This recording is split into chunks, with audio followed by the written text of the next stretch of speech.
Cash चले की कार फुल व्यवस्था बा हो। पार्लर में जाइए ड्यूटी बढ़ाइए लइकन से खर्चा हम करवाइए। बॉबी बनारस के पान भइलू, बॉबी बनारस के पान भइलू, कातना लइकन के जान भइलू, गोरी लागत कि अब के सियान भइलू। तो गोरी लागत कि अब के सियान भइलू।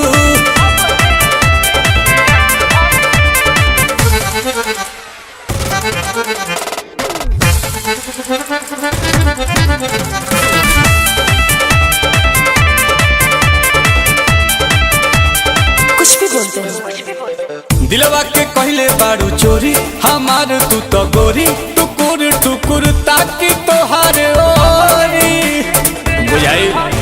लेकोमी के लिपस्टिक लगाइले, लोटस के फेशियल कराइले।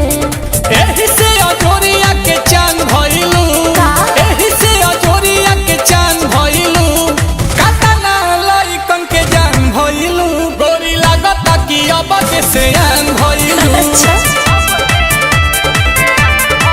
हाँ गोरी लागत कि अब के सियान भइलू।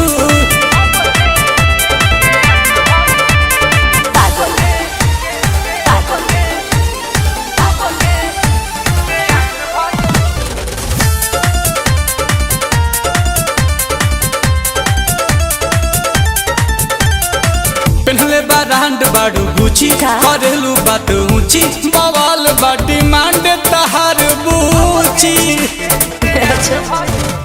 बिकिनी हॉल के कहल हो, करता रानील कमल हो। जोहरीला हीरा के खान भइलू, जोहरीला हीरा के खान भइलू, कतना लहिकन के जान भइलू, गोरी लागत कि अब के सियान भइलू। हो गोरी लागत कि अब के सियान भइलू। देखी हो पगला मत जई हो।